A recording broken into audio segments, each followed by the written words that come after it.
네, 오늘은 어린이 주일입니다.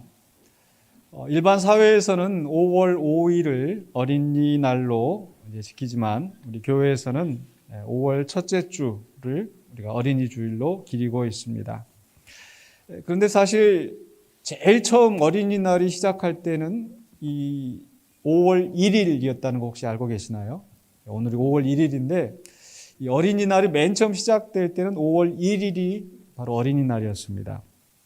잘 아시는 대로 이 어린이날을 제정하신 분이 이 소파 방정환 선생님이라고 하는데, 우리 소파 방정환 선생님께서 또 많은 분들과 이게 소년운동을 하셨는데, 그 계기가 이 1919년에 3.1 운동이 일어나고 우리 어린아이들에게도 이 민족 정신을 고취할 필요가 있겠다 해서 이제 경상도 이 진주에서부터 이제 소년회들이 여기저기에서 이제 조직되어지는데, 1921년에 우리 5월 1일에 방정환 선생님과 또 그 함께 하시는 분들이 이 천도교 소년회를 조직하였고, 그 이후로 1년 뒤에 1922년 5월 1일, 지금부터 정확히 100년 전입니다. 5월 1일 이 천도교 소년회가 창립 1주년을 기념하면서 이 경성 시내, 지금 서울에서 이 어린이날을 정하고 이제 가두 선전을 한 것이 바로 이 어린이날의 기원이 되었다고 합니다. 그 이후로 1년 뒤에 1923년 5월 1일에 조선소년운동협회가 이 5월 1일을 어린이날로 공식 채택하여서 이제 첫 번째 어린이날이 시작이 되었고, 그러나 이제 일제 탄압 아래서 잠시 중단되었다가 1945년 우리나라가 해방이 되어지고 1946년에 5월 5일을 어린이날로 정하여서 그 이후로는 이제 5월 5일이 어린이날이 되었습니다. 그 역사를 살펴보니까 우리 방정환 선생님께서 이렇게 어린이날을 정하고 어린이 운동을 하게 된 계기가 무엇인가? 바로 이 어린아이들이 어른들에게 무시당하고 또 그렇게 그 노동의 이제 그 착취를 받고 있는 이런 상황들, 이런 현실 속에서 바로 이 어린이의 존엄성과 지위를 향상시키고 또 이 어린이에 대한 이 사랑과 보호의 정신을 높임으로써 바로 이 어린 아이들이 옳고 아름답고 슬기롭고 씩씩하게 성장할 수 있도록 돕게 하려는 뜻이었다고 합니다. 이 일이 중요한 것은 바로 이 어린이들에게 우리 민족의, 우리나라의 미래가 달려있기 때문이었습니다. 바로 이런 그 역사적인 상황이나 내용들을 보면 바로 오늘 본문 속에서 우리 예수님께서 이 어린이들을 대하는 이런 그 마음과 일치하다는 생각이 들었습니다. 특별히 우리 예수님은 이 어린 아이를 놓고 이 하나님의 나라와 연관을 시키고 있습니다. 바로 그 당시에 무시당하던 어린 아이들을 보호하시고 하나님 나라가 이런 자의 것이다 라고 말씀하시는 거죠. 그래서 오늘 본문 말씀을 통해서 우리는 예수님께서 이 어린 아이를 두고 어떻게 생각하시고 행동하셨는지를 살펴보면서 우리는 하나님의 나라를 생각하면서 이 어린 아이들을 어떻게 대해야 할 것인가를 살펴보고자 합니다. 예수님의 마음과 행동을 요약하기 위해서 한 세 가지 핵심 단어를 생각해 보았습니다. 예수님이 하셨던 행동이나 말씀에 세 가지가 있는데, 첫 번째 핵심 단어는 바로 분노입니다. 분노. 오늘 예수님께서 어린 아이들에게 분노하시는 것이 아니라 어린 아이들을 함부로 대하는 어른들에 대해서, 특별히 그 제자들에 대해서 분노하시는 겁니다. 오늘 본문 말씀 마가복음 10장 13절 14절 상반부에 보시면 이렇게 기록되어 있습니다. 사람들이 예수께서 만져주심을 바라고 어린아이들을 데리고 오매 제자들이 꾸짖거늘 예수께서 보시고 노하시어 이르시되. 예수님이 노하셨어요. 여러분, 예수님은 어떤 분이십니까? 예수님 스스로 말씀하시기로 나는 마음이 온유하고 겸손하다. 또 예수님 그 어떤 일을 당하셔도 이렇게 화를 내시는 일이 거의 없으신 것 같아요. 심지어 예수님이 아마 가장 화내셨을 것이라고 생각하는 그 부분이 성전 정화하시는, 성전을 정결케 하시는 상황인데, 이 성전에서 장사하는 사람들을 보고 상을 엎으시고 채찍을 휘두르시면서 예수님이 분명히 화나셨을 것 같긴 한데, 성경에 예수님이 노하셔서 이런 표현이 없더라고요. 물론 분명히 노하시긴 하셨겠지만, 근데 노하셨다는 말씀이 기록되어 있지 않습니다. 더군다나 예수님이 제자들을 향하여 노하셨다? 참 제자들이 얼마나 많이 실수했습니까? 근데 그 제자들을 보시고 노하셨다라고 하시는 부분이 성경에 제가 보니까 한 번도 없었던 것 같아요. 반대로 제자들이 화나는, 분노하는 그런 경우가 기록이 되어 있는데, 어떤 경우에 제자들이 화를 냈는가? 첫 번째는요, 자기들 자리 다툼하느라고. 바로 오늘 본문 말씀에 바로 그 다음 부분에 이제 10장 후반부에 이런 말씀이 나옵니다. 10장 35절에 세베대의 아들 야고보와 요한이 주께 나와 여짜오되 선생님이여 무엇이든지 우리가 구하는 바를 우리에게 하여 주시기를 원하옵나이다. 선생님, 우리가 부탁할 게 있습니다. 뭘 원하느냐? 대답이 10장 37절에 여짜오되 주의 영광 중에서 우리를 하나는 주의 우편에 하나는 좌편에 앉게 하여 주옵소서. 선생님한테 가서 이제 먼저 청탁을 넣는 거죠, 미리. 예수님께서 대답하시죠. 너희들이 나의 마시려는 잔을 마실 수 있겠느냐? 너희가 지금 무엇을 요구하는지 지금 모르고 하는 소리다. 근데 그 다음에 그 제자들이 어떻게 반응을 했는가 하니 마가복음 10장 41절에 10 제자가 듣고 야고보와 요한에 대하여 화를 내거늘. 화를 내고 있어요. 왜 화를 내겠어요? 시기와 또 질투. 그 제자들은 서로 길을 가면서도 누가 높으냐, 누가 첫 번째냐, 누가 크냐 서로 다투는 제자들. 그런데 이 야고보와 요한이 선수를 쳐서 지들 먼저 높은 자리에 앉으려고 저렇게 하고 있다. 자리 때문에 화를 내요. 자기 자신의 명예 때문에 화를 내요. 또 언제 제자들이 화를 냈는가? 또 이제 마가복음 14장에 보면은 그 예수님께 이 향유를 부은 여인이 나옵니다. 똑같은 사건이 마태복음 26장 7절 8절에 이렇게 기록이 되어 있는데, 한 여자가 매우 귀한 향유 한 옥합을 가지고 나와서 식사하시는 예수의 머리에 부으니 제자들이 보고 분개하여 이르되, 분개하였다고. 무슨 의도로 이것을 허비하느냐? 제자들이 왜 지금 화를 내고 있습니까? 그 돈 아까워서. 야, 그 비싼 것을 이렇게 낭비하느냐고. 그러니까 지금 이 제자들이 화내는 것을 보면 제자들이 뭘 중요하게 생각하는지 그들의 가치관을 알 수가 있는 거죠. 그들은 세상의 지위, 명예, 어떤 재물에 대해서 그걸 가장 중요하게 생각하고 거기에 조금이라도 손해가 나면 화를 내는 거예요. 예수님 그런 순간에 화를 안 내시잖아요. 근데 예수님은 언제 화를 내셨어요? 무엇 때문에 분노하셨어요?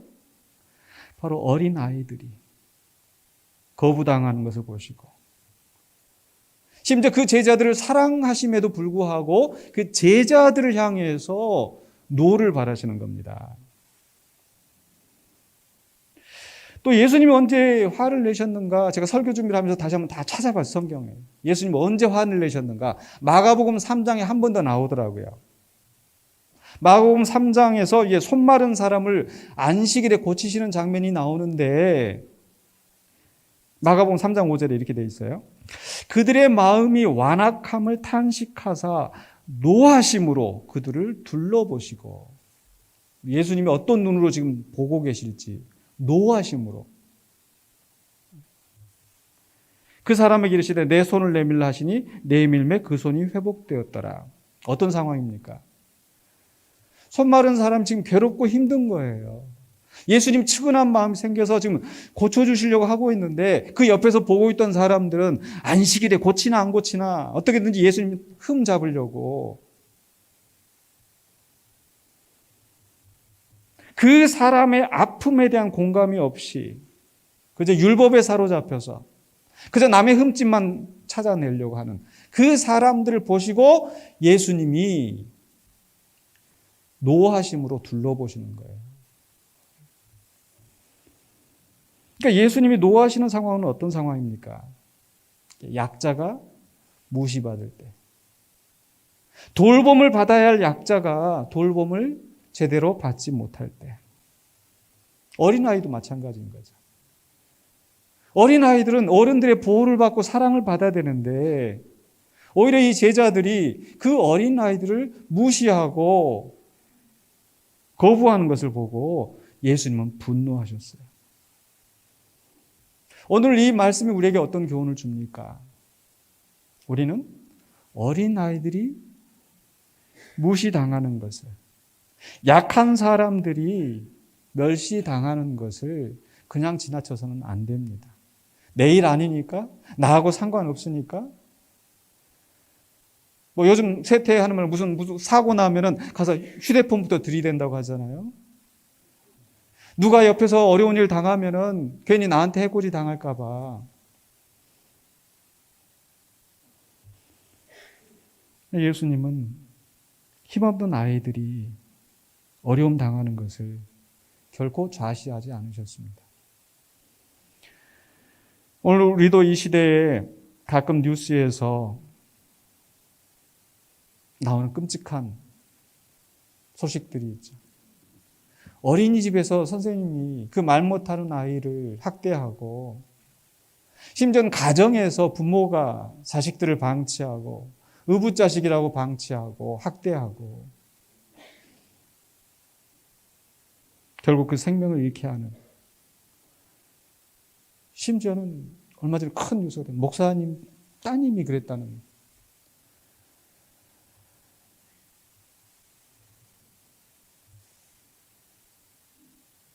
이런 상황들을 결코 그냥 넘어가서는 안 된다는 거. 어린아이들뿐만 아니라 약자들이 고통당하는 현실 속에서, 요양보호소에서 그 말씀 못하시는 어르신들이 약자이시잖아요, 이제는. 또 삶의 현장 속에서 외국 노동자들이 우리가 무시해서도 안 되지만 그렇게 무시당하는 것을, 멸시당하는 것을 그냥 내버려 두는 것은 예수님의 마음이 아니라는 거예요. 우리는 대신 분노할 수 있어야 돼요. 예수님은 어린아이가 무시당하는 것을 보시고 분노하셨습니다. 두 번째로 핵심 단어는요, 용납입니다. 마가복음 10장 14절의 하반부에 어린아이들이 내게 오는 것을 용납하고 금하지 말라. 하나님의 나라가 이런 자의 것입니다. 용납하라. 용납한다는 거 반대는 뭡니까? 거부하는 거죠. 제자들이 지금 그 어린아이들을 거부하는 거예요. 오지 못하게 하는 거예요. 그러면서 꾸짖었다고 그랬는데 성경에 누구를 꾸짖었는지는 정확히 기록이 되어 있지 않아요. 그 어린아이들을 부모들이 데려가니까 왜 이렇게 애들을 데려왔냐. 아마 이렇게 했을 수도 있고, 아니면 어린아이들이 막 뛰어다니고 이렇게 하는 걸 보면서 야 시끄러워 저리 가 이랬을 수도 있고. 근데 결과는 똑같은 거예요.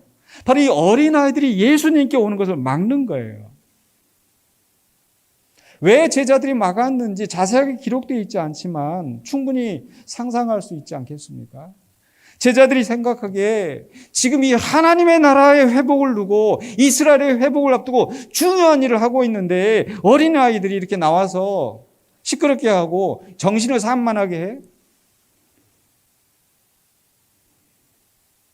예수님은 하나님의 아들이시고 그리스도이신데 더 중요한 일들을 해야 되고 더 중요한 사람들을 만나야 되기 저도 바쁜데 아이들을 데리고 와서 귀찮게 해?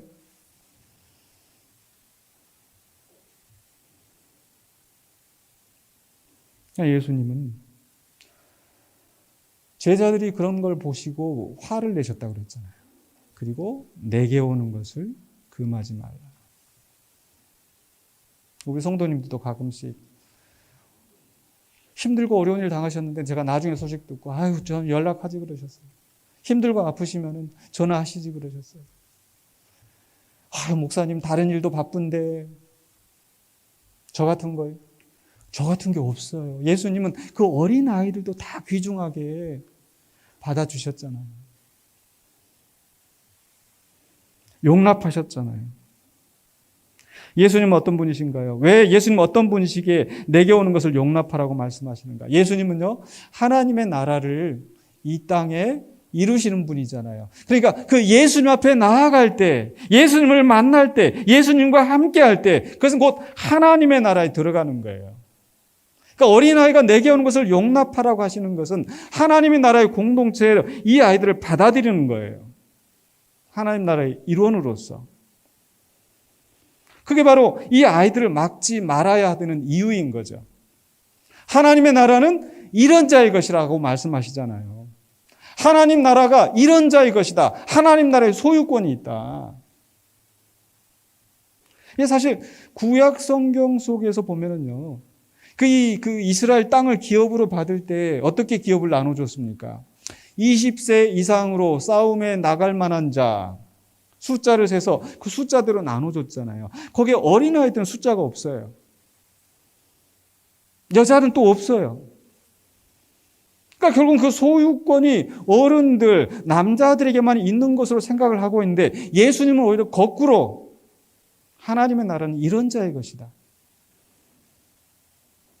예수님의 시각은 오히려 더 반대예요.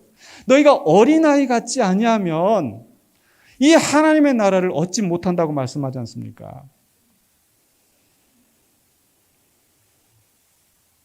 이렇게 예수님을 찾아 어린아이들은 나오는데 부모님과 함께. 그냥 당시 종교 기득권자들 예수님을 거부하자. 왜? 자기 지위 때문에. 자기 지식으로 예수님을 판단하고 자기가 가진 재물 때문에 포기하지 못하고.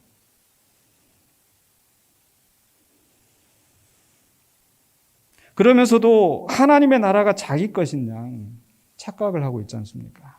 예수는 분명히 말씀하시는 거예요. 마가복음 10장 15절에 내가 진실로 너희에게 이르노니 누구든지 하나님의 나라를 어린아이와 같이 받들지 않는 자는 결단코 그곳에 들어가지 못하리라. 하나님의 나라를 어린아이와 같이 받들어야 한다. 하나님 나라를 받든다는 게 무슨 뜻이겠어요? 다른 복음서에서는 받아들인다라고 표현하는데 받든다, 받아들인다. 그것은 바로 하나님의 통치와 권위를 그대로 순종하고 따르는 거예요. 이게 아이들의 모습이잖아요. 시키면 시키는 대로 하고 어린 아이들은 있는 그대로 받아들여요. 어떤 편견이나 또는 어떤 가식, 마음으로는 받아들이지 않으면서 받아들이는 것처럼 하는 게 아이들은 없어요. 뭐 먹으면 어른들은 맛이 없어도 맛 괜찮아요. 뭐 이렇게 어린아이들 맛이 없으면 뱉어내고.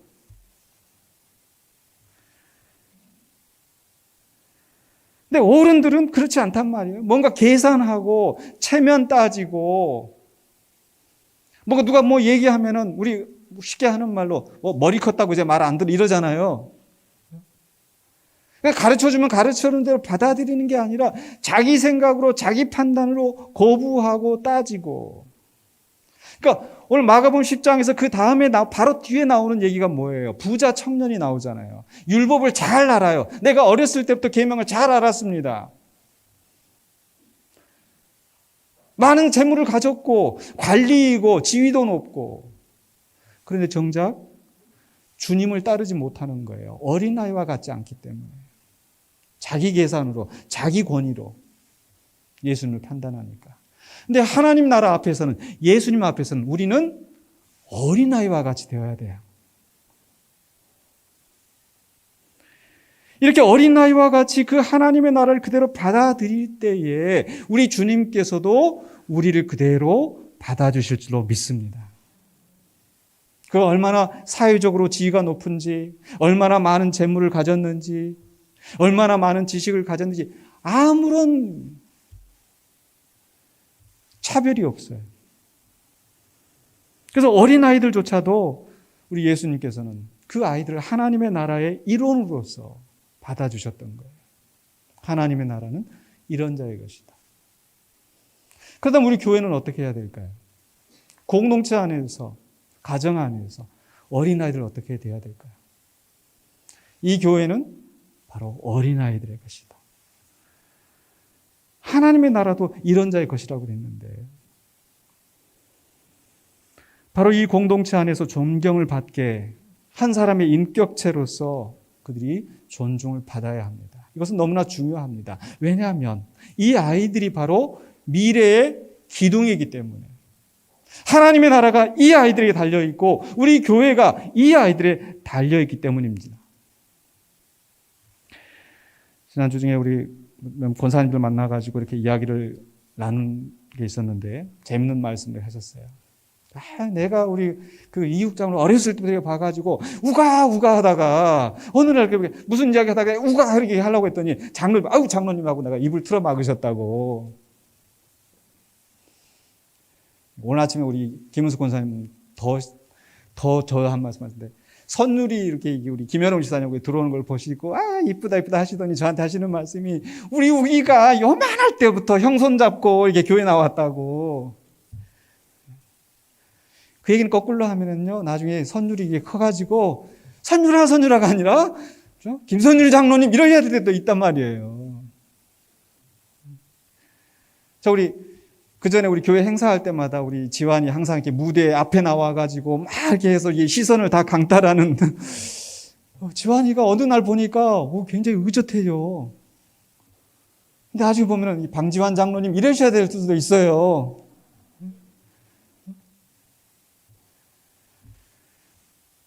바로 어느 순간에 이 아이들이 이 공동체를 이끌어 나가는 이 가정의 기둥이 되고 사회의 기둥이 되고 대통령이 되고 국회의원이 되고 가게 주인이 되고 식당을 경영하고 직장인이 되고 엄마가 되고 아빠가 되고 이 미래가 이 아이들에게 달려 있습니다.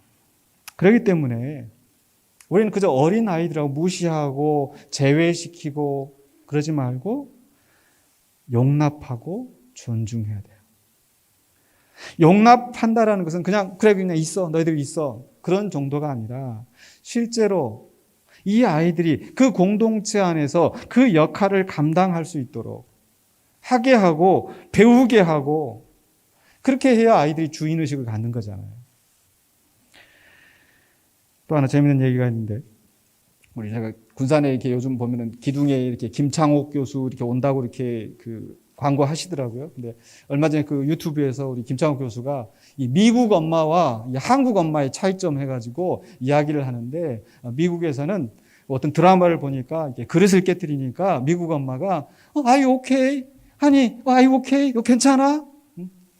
I love you. 이렇게 하고 꼭 안아주신다고. 근데 이제 김창욱 교수가 우리 엄마 저기 전남 해남 사람 증언 사람 이렇게 하면서 뭐라 와장창 그러니까 뭐가 깨뜨린 소리 나면은 다 깨라 다 깨! 더 깨부러 뭐하러 뭐 들라고 남겨놓냐?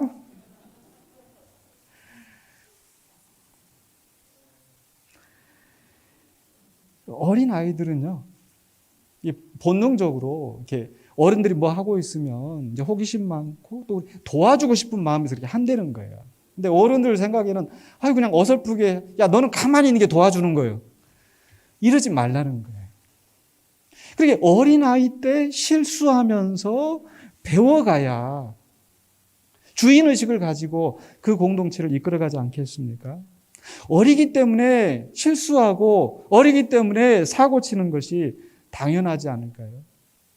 근데 그것을 용납하게 하고 또 인정하고 그러니까 가정에서뿐만 아니라 또 교회에서도 마찬가지고요. 얼마 전에 우리가 우리 학생들 입교하고 입교식 했었는데 이제 입교 문답할 때 상황입니다. 아이들에게 입교가 무엇인지 가르쳐주고 또 입교식이 이제 지나고 나면은 무엇이 달라지는지 이제 우리가 성찬할 때 너희들이 성찬에 참여할 수 있다. 또 이제 18세 이상이 되면은 우리 교회 안에서 너희들이 투표권을 가지고 투표권을 행사할 수 있다. 이렇게 쭉 설명을 하고 나서 다 이제 마무리해 가면서 혹시 뭐 질문이 있냐. 근데 한 아이가 손을 들고 질문하는 게 저 교회 안에서 어떤 걸로 투표를 합니까? 물어보는 거예요. 근데 제가 마음이 너무 좋았던 거 있죠. 이 아이가 이제 교회 안에서 어떤 주권을 가지고 주도권을 행사하면서 할 그런 마음의 준비가 되어 있구나. 그래서 목사를 청빙하는 일들이나 또 교회 장로를 세우는 일이나 직분자들 권사 세우는 일이나 또는 매년마다 예산을 세우고 결산을 세우고 있는 일에 있어서 너희들이 투표로 참여하는 거야. 그렇게 물어봐 주는 게 저는 너무 고마웠어요.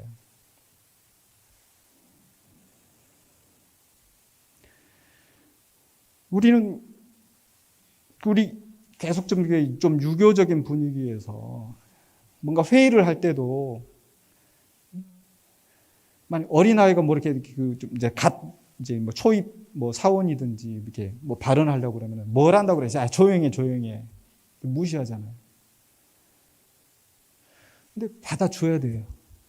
좀 잘못된 말을 해도 무한 주지 말고 그래 그것도 그럴만 하겠다라고 하면서 같이 이야기해 나가고 이게 공동체 안에서 용납하는 자세라는 겁니다. 가정 안에서도 마찬가지예요. 네가 뭘 알아? 넌 빠져 있어가 아니라 우리 예수님 하셨던 것처럼 어린아이가 내게 오는 것을 용납하고 금하지 말라. 하나님의 나라가 이런 자의 것이라. 가정의 일원으로서 공동체의 일원으로서 이 사회의 일원으로서 주인의식을 가지고 성장할 수 있도록 돕는 게 어른들의 책임인 줄로 믿습니다. 용납해야 합니다. 실수하는 거 당연합니다. 그것까지도 용납해야 합니다. 세 번째로는요. 세 번째 핵심 단어는 축복입니다. 축복.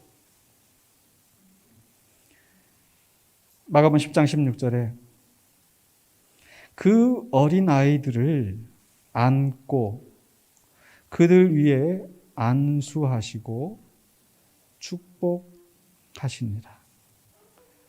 아이들 안고 안수하시고 축복하시는 예수님.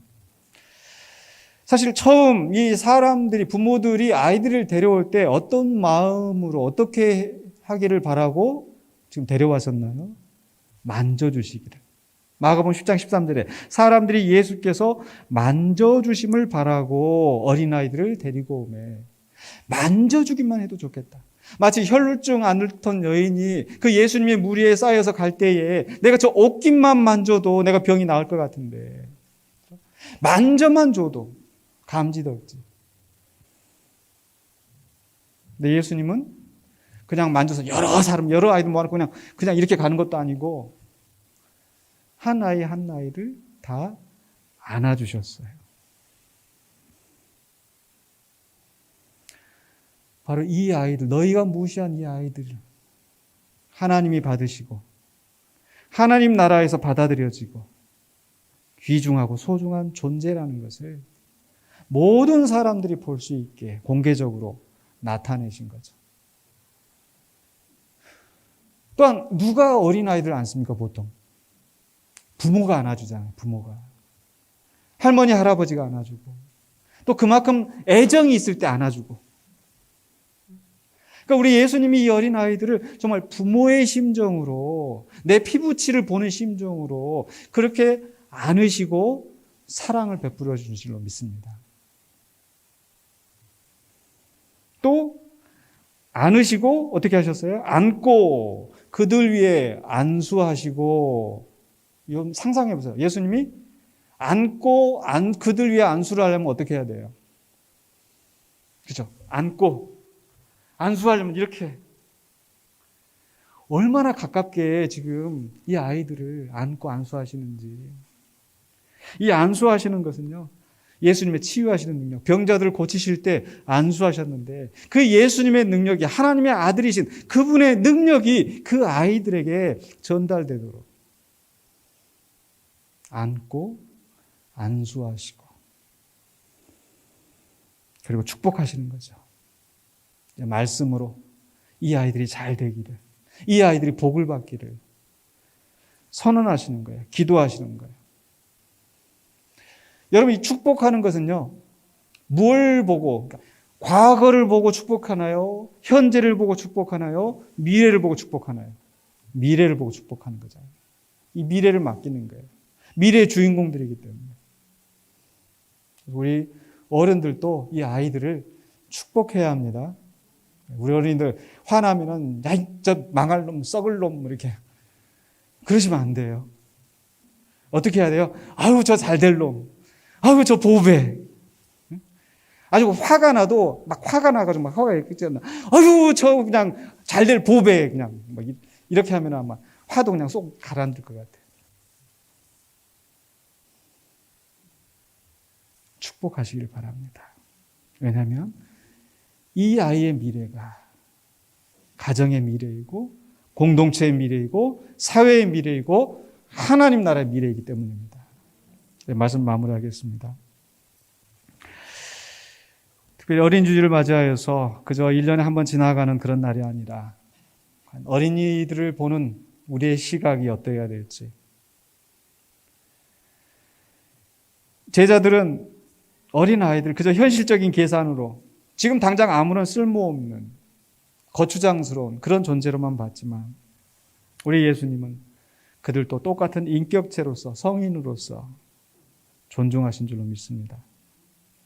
어떤 면에서 보면은 이 아이들이 어른보다 더 중요한 것 같아요. 왜냐하면 바로 이 아이들이 다음 세대의 미래의 기둥들이기 때문에 하나님의 나라가 바로 이 아이들에게 달려있기 때문에 마찬가지로 우리 어린아이들 그냥 우리가 눈에 보기에는 그저 아주 시끄럽고 어수선하고 그 아이들이 미래의 교회의 기둥이 될 줄은 믿습니다. 참 지난 우리가 2, 3년 동안에 교회 참 어려운 일 겪으면서 참 많이 마음 아플 때가 있었지만 그 가운데 저는 정말 감사하고 행복한 일이 그 속에서 우리 아이들이 벌써 어느덧 성장을 해서 그 교회의 중요한 일들이 진행되어질 때 그 각자의 몫을 감당하고 있었던 그걸 보는 거였습니다. 공동회를 진행할 때 아이들이 나와서 같이 안내하고 뭔가를 하고 그 학생이었던 아이들이 어느 때 이제는 또 주일학교의 선생이 되고 반주를 하고 이 아이들이 우리 교회의 미래라는 거. 그래서 우리는 예수님이 하셨던 것처럼 이 아이들을 보호해야 돼요. 멸시당하고 무시당하고 학대당하고 하는 것들을 우리가 차단해야 되고 이 아이들이 충분히 사랑받을 수 있도록 부모님들께뿐만 아니라 가족들께뿐만 아니라 공동체 안에서도 충분히 인정받고 사랑받을 수 있도록 그리고 항상 보실 때마다 축복하시고 좋은 말씀해 주시고 격려해 주시고 그러할 때 이 아이들이 정말 든든한 기둥으로 우리 가정에서 사회에서 공동체에서 하나님 나라에서 그 역할을 감당하게 될 줄을 믿습니다. 기도하겠습니다. 거룩하신 아버지 하나님 감사합니다. 어린 주일을 맞이하여서 우리 주님이 어린 아이들에게 보이신 그 마음, 그 생각, 그 행동들을 우리가 생각합니다.